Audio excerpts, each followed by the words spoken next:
So today we were driving out to Chicago and back. Actually, just beyond Chicago and back. It's going to be about a 10-hour round trip from Southeast Michigan. And unlike in the past when we were either in our brand new 2021 F-150 Power Boost Hybrid or the 2011 Duramax that we also put a lot of miles on, we are in our 2015 Passat TDI. We're actually going to look at a trailer, a new trailer for potentially for the F-150. It's a 24-foot gooseneck with a V-nose, dual axle, 14,000-pound GVW. It's actually a little bit more of a trailer in terms of cargo capacity than you need for an F-150. But in terms of the overall length, in terms of the profile, and that real slim V-nose, it's about the perfect trailer if you're going to get a gooseneck for a half-ton pickup, of which the F-150 is one. And so, again, this is our 2015 VW Passat TDI with the manual transmission. It's the SE model, which is the... Normally that would be considered the mid-level trim, but in reality, I don't think you can get this in anything below an SE. I think the TDI, which is the turbo diesel, I think that's only available in the SE and above. And for this particular model year, 2015, I don't know that you could get it in an SEL. We were looking at a chart of the different model years and configurations, and I know you could get an SEL with a manual, with a 6-speed manual in the 2014, but I don't know that you could in the 2015. And so the big news about it is that, as you probably heard, VW has just made the decision to discontinue the Passat. And they're going to make, I think, 1,974 final special edition Passats, of which some number are going to be in that racing green color, which you stopped being able to get maybe 15 years ago, and then some are going to be in red, and so on and so forth. It's very sentimental.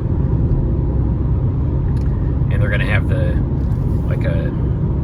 a stencil, a picture of the Chattanooga, like street map somewhere on them, maybe on the engine cover. Can't remember all the details, but yeah, it's big news because VW's been making this car and selling it in the U.S.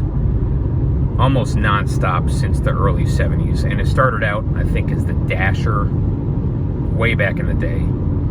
And then it became known as the Quantum for a while. And then starting in the late 90s, mid to late 90s, they sold it as the Passat in the US. It had always been the Passat, I think, in Europe. But I think with the model that came out in the late 90s, sometime around 97, 98, 99, they started calling it the Passat in the US.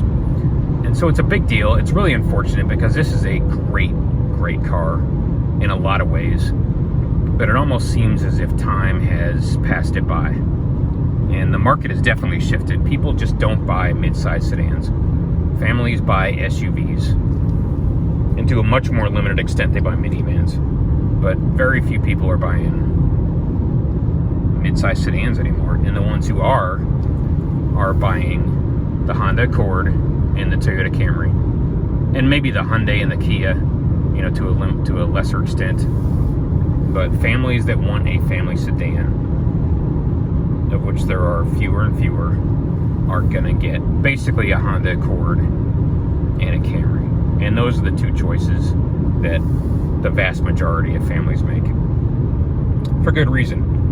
For the most part, a Honda and a Toyota are going to last forever. And they're going to be trouble-free. You're not going to have to think about it. You get in them, you turn the key or you push the button, you drive them. They'll last typically 250,000 miles, give or take, before they start having a lot of issues. Well over 100,000, which is when it seems like most families will trade in their car. Somewhere around 100,000 miles, maybe 6 or 8 years, they'll get something new. And so the ones that have not given up on sedans altogether and gone with a minivan or an SUV are just not thinking about a VW, and it's too bad. When this generation came out in 2012, VW was swinging for the fences in terms of sales volume. They put a number of different powertrains in it. They put the 2.0 turbo gasoline 4-cylinder. If I have that right. I know they may or may not have it first. They definitely had a 2.5 liter 5-cylinder non-turbo gasoline engine. They had a 3.6 liter VR6 gasoline engine, which was a great engine. A fantastic engine. Makes a ton of power. And they had the 2.0 TDI turbo diesel. And I think those were the first 3 engines VW put into it during the rollout, which happened in the 2012 model year. And of the 3, certainly the most interesting was the TDI, the turbo diesel. And from the start, it was available with the manual 6-speed transmission, as well as a 6-speed, what you might call an automatic or an automated manual. VW called it the DSG, which stands for direct shift gearbox. And so this was some really, really impressive hardware that they put into what is essentially a plain vanilla family sedan. And so for not a lot of money, VW reduced the starting price by something like $7,000 by taking out content that they didn't think people really were going to miss. And by finding ways to, other ways to save money on the manufacturing and the materials cost of these vehicles. But for an exceptionally affordable starting price, you could get into a sedan that had very, very high build quality. It was basically a German Grand Touring sedan, almost, you might say. It had a lot of components and parts out of the Audi, roughly speaking, the A4, although it was a completely different platform. I think they call it the NMS platform that came out in 2012. It was Americanized in a lot of ways. It was much, much larger than the European version.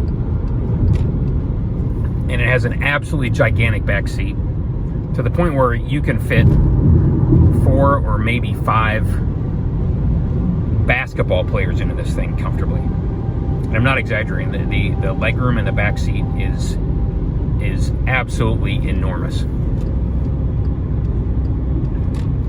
Much more so than you would expect from a car built by the VW/Audi corporate family.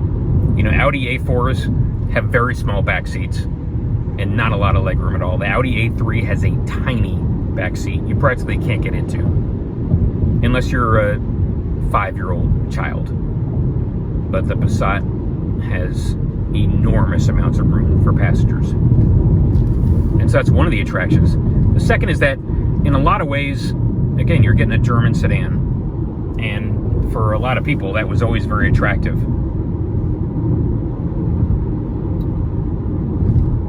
The controls, the layout, it's all very simple, very logical, very straightforward. Not a lot of slop or play in the controls.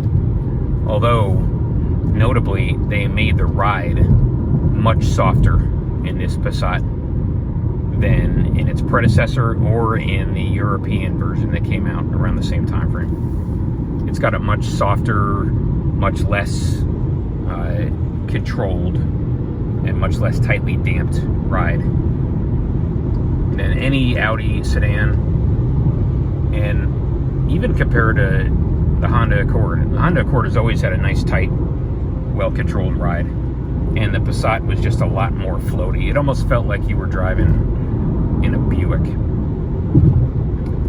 And I think the reasoning behind it is that VW just figured families liked the idea of driving a German sedan, but they didn't want that hard, choppy ride. And so VW made the calculation that they would accept a much more floaty, almost more of a sloppy ride, because at least in the conception, at least in the Germans' conception, Americans want a more sloppy, more soft, and more cushioned ride quality. And that might have been part of the car's undoing. You know, the steering is very, very light. There's not a ton of road feel. It has electric assist, and that's part of the reason why. But if you close your eyes, you don't really feel like you're driving a German sedan. You feel like you're driving something from Ford, something from Buick, something from Chevy. You know, the steering is very, very light. Not a lot of feedback, not a lot of on-center feel. The rim itself is pretty thin. And again, the ride, it's comfortable, and it's not very precise. It just sort of floats a lot more than you would expect. But when they designed this car, I guess that's what they thought Americans wanted. And this is back about 10 years ago, in the year 2012, when VW was shooting for the moon, trying to be the #1 automaker on the planet in terms of unit volume. And they were trying to take down Toyota, which was #1 at the time, and I'm not sure if it still is. But that was their calculation, a large, comfortable, smooth riding sedan that had enough German appearance and German attitude to where families would feel like they were getting something special compared to a Honda or a Toyota. And that was the calculation. And early on, the car sold very, very well. Again, because of how far they brought down the price point, which was, if I recall right, somewhere in the area of $7,000 compared to the model that it replaced. And the B5 was really the breakthrough platform for this car. The B5 came out in '99, maybe '98. We had one. It was an absolutely fantastic car, and that one continued through, I think, '05, and in '06 they replaced it. And I'm not sure if that was called the B6 or what, but the Passat from 2006 to 2011, or maybe 2010, was not really memorable. It didn't really set the standard anyway. It was just sort of okay. They had something called the Passat Cc, which I think stands for Comfort Coupe, because if you remember, again, 10, 15 years ago, the big thing was to make a sedan with a roof line that was much lower, almost like the Mercedes-Benz CLS class, and that was what everybody wanted. And so there was a Passat that, you know, ran along those lines. And again, I think it was called the Passat Cc. And the regular Passat as well as the Cc were both replaced by this one in the model year 2012. And like I said, VW thought this would be the car that would take them to the stars, that would make them the dominant player, not just in the North American market, but around the world. And like I said, sales initially were very, very strong. The car made a ton of sense. People didn't seem to mind the fact that the steering was kind of numb, that the ride was sort of floaty and soft. It was a solid, dependable car. In particular, the TDI powertrain is and was tremendous. We just took this car, we've taken this car something around approximately 1,500 miles in the last 6 days. And at the end of today, it'll be well over 2,000 miles. And it just devours the miles. Americans like to take long road trips, especially in the Midwest, especially in the Southwest. Not so much in the Northeast. definitely in the Southeast, Americans like to drive the hell out of their cars and take long road trips. And this is basically the perfect road trip car. It's comfortable. It's got a ton of room. The ride does not punish you. The controls feel great. We wish there was a little more steering feel, but you know, we can live with it as is. And check this out. Look at our average MPGs. 51.6.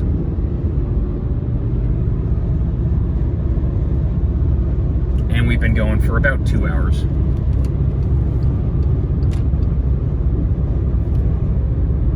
And we'll get into that shortly, but this engine is a Dieselgate engine that was fixed. And even after being fixed, it still gets well over 50 mpgs.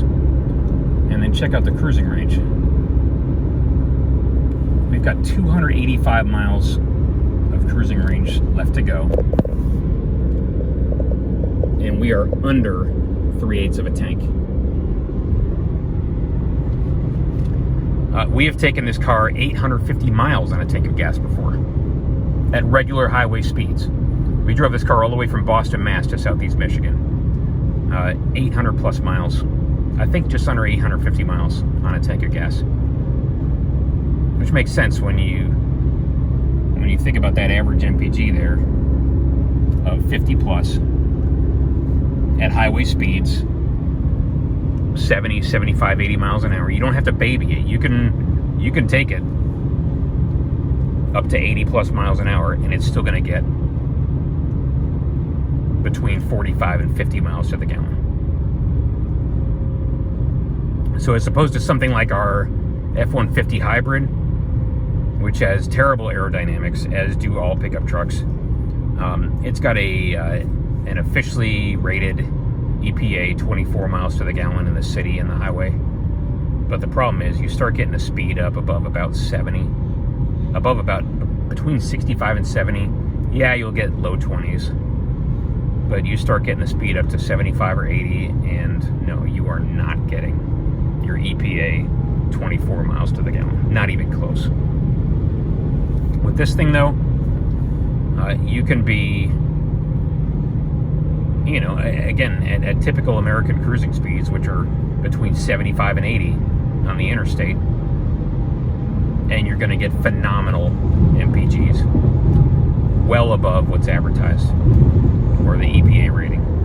And it will do that all day. It's not an electric car. You don't have to stop and plug it in every 2 hours. It's not a hybrid. You don't have to worry about any of that.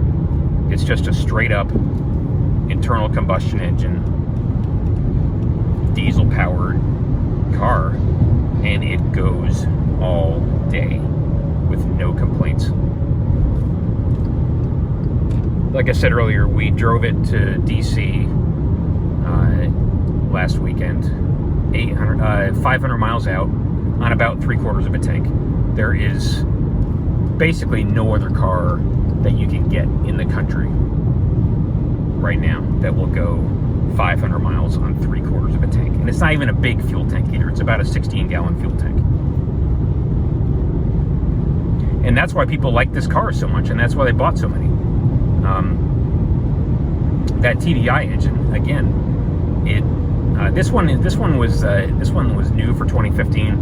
They had one engine for 2012 to 14, and then they replaced it in 2015, which was the last year they made it, because in around September of 2015, the Dieselgate scandal struck, which was the beginning of the downfall of the Passat, as well as VW's sales in general. They wound up having to buy back 11 million cars as a result of the scandal. But yeah, we drove this thing out to DC, made it 500 miles on 3/4 of a tank, drove in and around the city a little bit more. We ended up topping it off, you know, Saturday morning, Sunday morning. Drove it out to Hershey, Pennsylvania and back, which was around 2 hours each way on less than a half tank.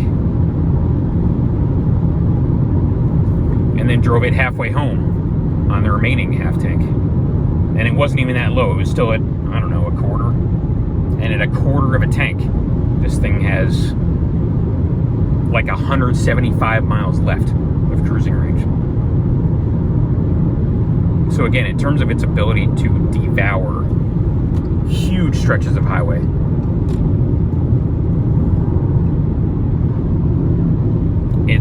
you're getting better than Prius MPGs, and much better than Prius passenger room, and you get a real trunk where you can actually lock your possessions, your cargo. You don't have to keep them in the hatch and hope that somebody's not going to break in and steal your laptop or your golf clubs or whatever you got in the trunk. And there's no other car, at least in North America, that can do that.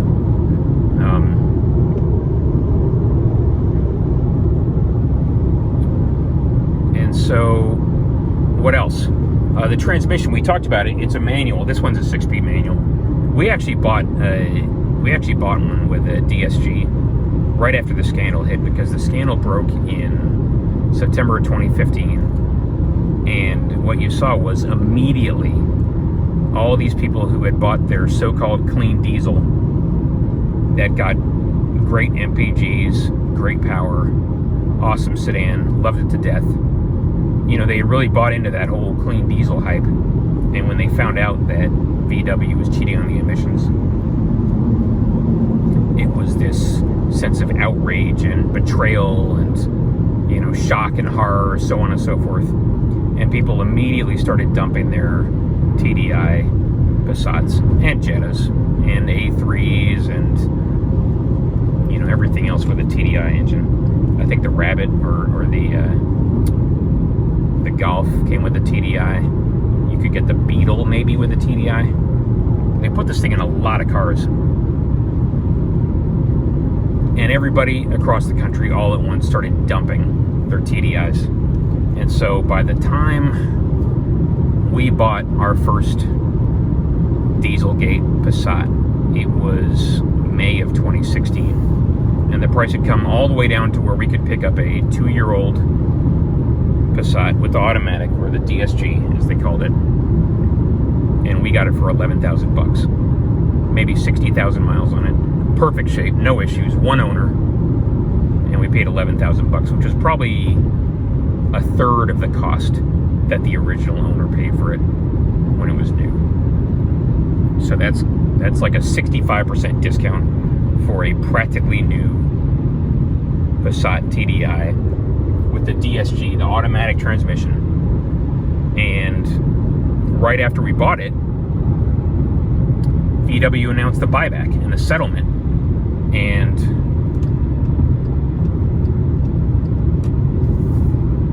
the buyback on that car we had just bought for $11,000 was something like $27,000. So right after we bought it, its trade-in value more than doubled. So we kind of scored on that one. And we had, I think, until the end of 2018 to turn it in. So we drove it for 2.5 years, put a ton of miles on it, drove the hell out of it, didn't have to do a lot of work on it. I think at one point the lift pump died, which is the fuel pump in the gas tank, the submerged fuel pump, which gets the fuel from the tank to the engine. And then in the engine you've got a high pressure pump, which takes it up to, I think in this engine it's around 27,000 PSI, and then sends it to the rail, and then from the rail it goes to the injectors, which injected separately directly into each cylinder just before top dead center. And these injectors, everything about the car, very, very modern. The injectors, I think, have 4 or 5 injection events per combustion cycle. It's just absolutely a phenomenal engine. Dual overhead cam. I think it's got variable valve timing, 4 valves per cylinder. And it may even have a variable vane or variable nozzle turbocharger. And the reason I say that is because the power comes on pretty quick.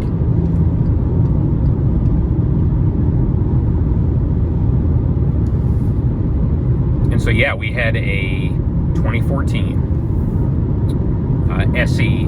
It had a few more options than this one. It had sunroof, it had keyless ignition, it had keyless entry. And so it had a few things that this one doesn't. But they were essentially the same car, except for the transmission. And we loved every minute of driving that car.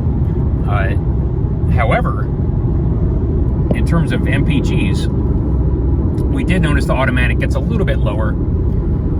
And that's because the gearing, the top gear, if you're at 80 miles an hour, which we'll get up to here,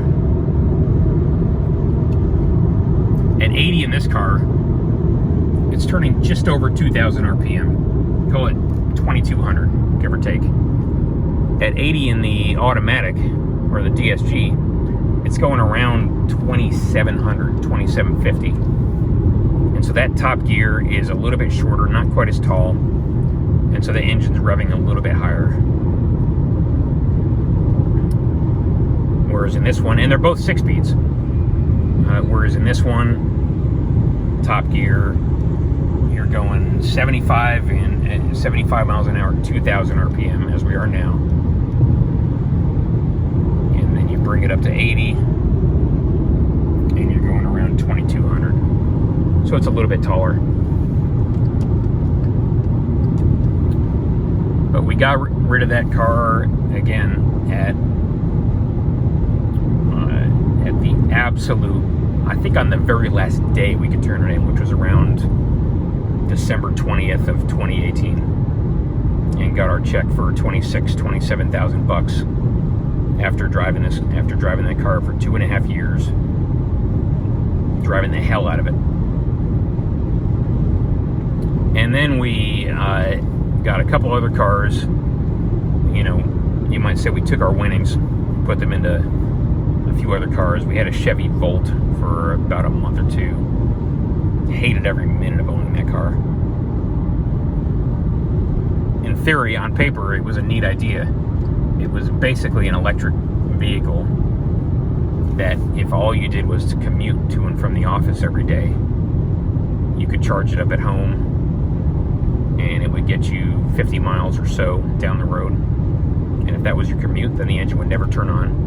And maybe you could charge it at the office, and then you could drive the 50 miles home without having to cut the engine on. And so some owners of the Chevy Volt would go like 6 months before the engine would turn on.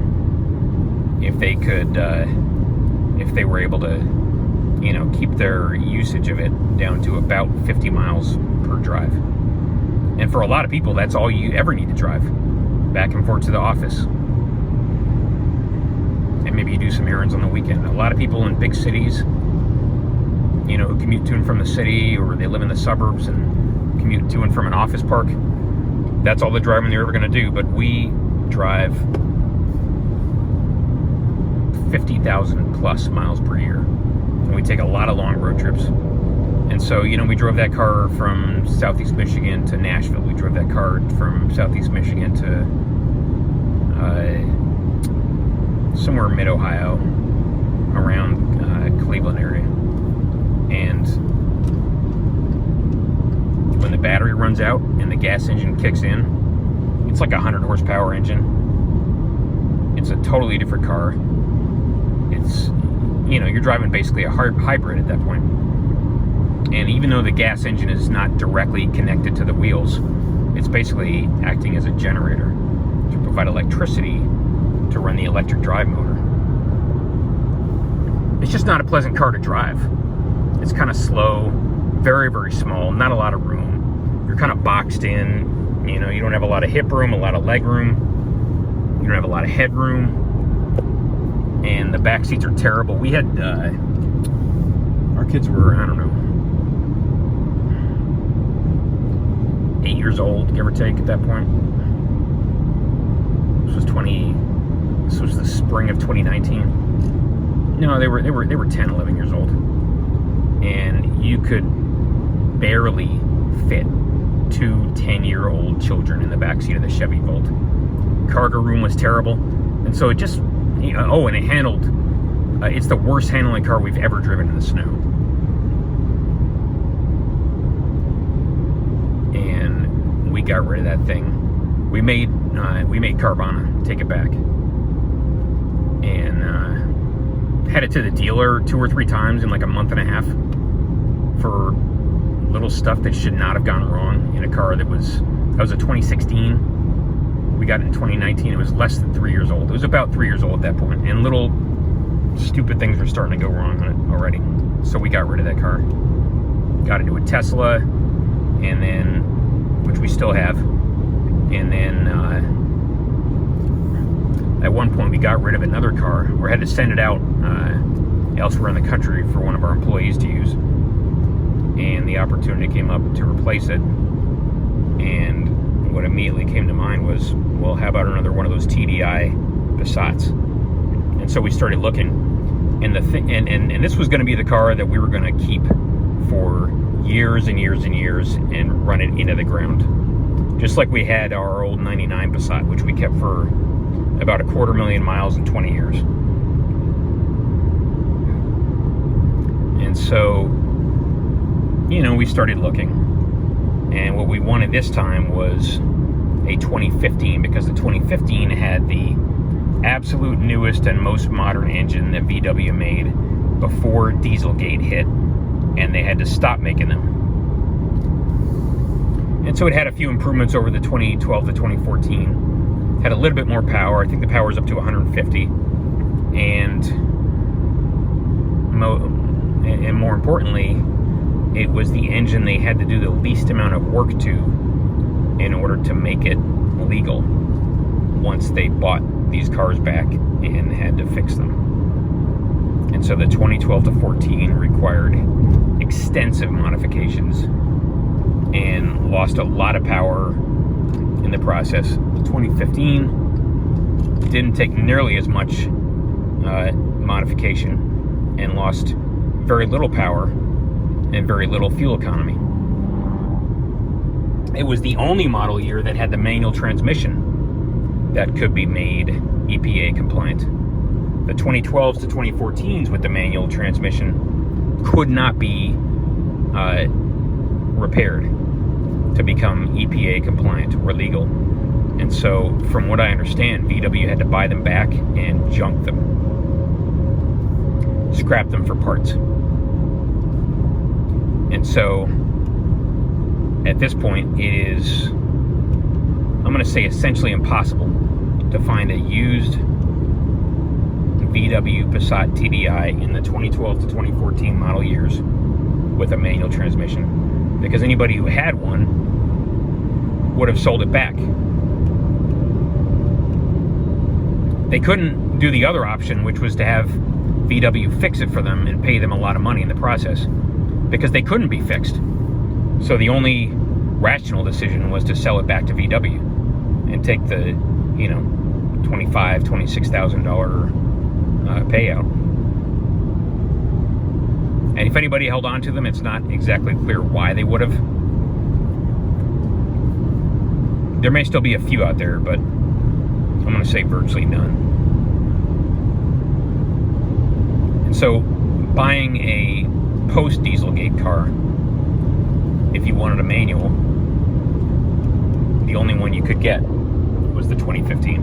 And so that's what we started searching for. Eventually we found one, and it had around 70,000 miles on it. That was last September. We've put around 10, 12,000 since then. Mostly city miles. We haven't taken a lot of long trips with it. It's gone back and forth to Indianapolis. It's gone back and forth to where else? Really, it's gone back and forth within Michigan a number of times on 1 to 2 hour drives to various places, seeing friends and family. But other than going to DC and back last weekend, going to Chicago and back this weekend, or today, I should say. We haven't done a ton of long-haul driving with it. Because for the most part, our long-haul driving consists of towing trailer loads of freight halfway across the country. And obviously this is no good for that. We actually drove it out to Columbia, Missouri when we bought our Duramax last November, December.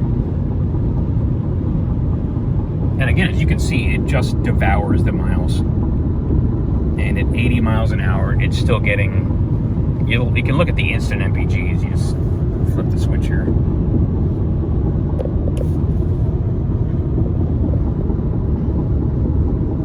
If you're going uphill, it's the low 40s. When you crest the hill and you get to the top, on the flats, it's, 48, 49. You come back down the other side of a hill, it's between 50 and 60. We'll see between 60 and 70 frequently. And so it's a legit, no bullshit, 50 plus mile out of the gallon powertrain. Again with the manual. And the reason we bought the manual, there's two reasons in this car. The first is that we really, really like the way the DSG drives. The DSG, in a lot of ways, is the perfect transmission for this engine because it shifts so fast. It shifts in about 50 milliseconds, which is a 20th of a second. These shifts are instantaneous in the DSG transmission. It's like you're driving a Ferrari or a Porsche or something. The needle on the tachometer just goes like that. When you're shifting gears, it's like first gear, second gear, third gear. It is absolutely instantaneous, and the flow of power is completely uninterrupted. You cannot even feel the fact that a gear shift has happened. They did such a good job of managing the flow of power and the throttling and the clutches. The DSG has two clutches. One clutch which controls first, third, and fifth gear. The second clutch activates or controls second, fourth, and sixth gear. So in the course of shifting gears, what's happening is in the DSG, the automatic, you start out in first gear, and when you're pulling away from a stoplight, you can see and feel the clutch letting itself out and the engine applying the power as if you were doing it in a manual, except that it's happening with computer control and mechanical control. And then when the car's ready to shift, the clutch that controls first gear will decouple the engine from the transmission, and immediately the clutch that controls second gear will engage. And that whole process happens in the course of something like 20 to 50 milliseconds. So less than a 20th of a second. And, the clutches are controlled so smoothly and the throttle is controlled so precisely that you just don't feel a thing. And all you notice is that this car is accelerating smoothly and with a completely uninterrupted power flow. The boost never lets up. It's just tremendous. When you're slowing down and you're downshifting, it's a little bit, not quite as smooth and perfect and refined, but it's still a great, fantastic integration of engine and transmission. We've talked about the Allison 6-speed and the the Duramax 6.6 liter diesel, and how well those two, the engine and the transmission, work together in that truck. I'd say the integration of the engine and the transmission in the VW is even better. And that's saying a lot. It's saying a whole lot. But we didn't want to get one for our, again, what we might call a long haul car, because of the fact that it's a German sedan and a transmission that's as complicated as a DSG, you know, 2 clutches, a you know, mechanical shifting mechanism controlled with electronics and hydraulics.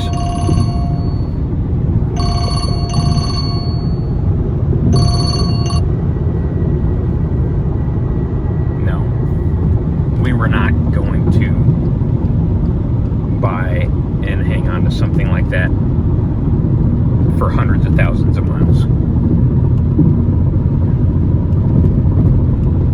knowing the inevitable repair bill that we were going to have to face at maybe 150,000 miles, maybe 200,000 miles when that thing died.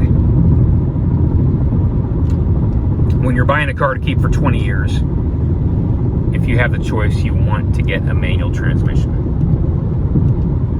because of simplicity and longevity. You know, the gears, you're never even going to have to change the oil practically in a manual transmission. The only thing you might ever have to do is replace the clutch. But as long as you're not, you know, hot dogging it and slipping the clutch a lot when you first start out, or like slam shifting or what have you, which a mature driver is not going to be doing, you know, the clutch could last 250,000 miles. Potentially. And if you have to replace it, that's not the worst maintenance bill in the world. You know, maybe $1,000 to do a clutch on a VW. I think we did one on our '99 Passat with the V6, and that clutch was like I want to say about an $800 job. But we ended up getting it free because of extreme unprofessional behavior on the part of the dealership toward the female who took it in to get repaired. And yeah, they ended up eating the cost of that new clutch because they knew what was good for them.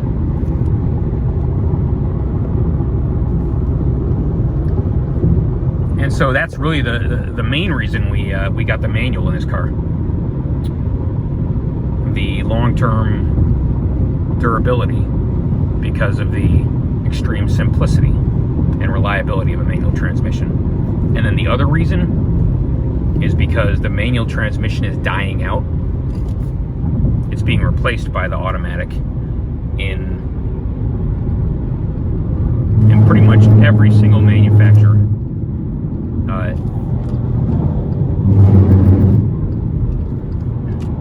Nobody's buying them anymore. And so we thought this is probably going to be, maybe not probably, but quite possibly going to be our last opportunity ever to buy a car with a manual transmission. And, you know, we want to teach our kids how to drive a stick and give them that experience. And so that's that. Bottom line, we didn't want to make this video that long. But long and the short is that, you know, unfortunately the Passat just didn't stay current with the market. Maybe if they'd have made a hybrid after the Dieselgate that got, you know, 60 miles to the gallon. Maybe if they'd modernized the interior a little bit more. The interior does look a little bit dated. We don't mind it, but it does look a little bit dated. You know, maybe that might have made a difference. But the market kind of sort of moved on, and there became less and less reasons to buy a Passat. They hadn't done a lot with it in almost 10 years since it came out. It's been on the market now since 2012. And so, you know, Honda, Toyota, they replace their sedans about every 4 or 5 years. VW's been on, this same car has been on the market about 10 years. And so, You know, you can't get the TDI anymore. You can't even get the VR6, the 3.6 anymore. All you can get is a four-cylinder with the automatic. And that's not a very exciting engine. It's either the 2.0 or the 1.8, I can't remember which. It doesn't have a lot of guts. It's just, you know, I think it's rated for 200 horsepower, but you're gonna have to rev the hell out of it, and it's not happy making that kind of power. And so I think the average car buyer, who for the most part doesn't even want a sedan to begin with, you know, there's more and more crossovers. Every single day there's another crossover, it seems like. And so that's what people are going to. And the ones that are left are going with a Accord or a Camry. Ford stopped making sedans. Chevy, what kind of GM sedan are you going to get? Like a Malibu, an Impala? I think one or both of those are going away, or have gone away. The Dodge, they stopped making the 200 a couple years ago. You can still get the Charger, but that's not exactly a family sedan. And so it's just unfortunately one of those cars that has been left in the past, and that's just all there is to it. So with the end of this model year, I think we're going to see 1,974 or more Passats, and then that's going to be the end of them, and they will be gone with the wind, just like the Dodo Bird. It's too bad.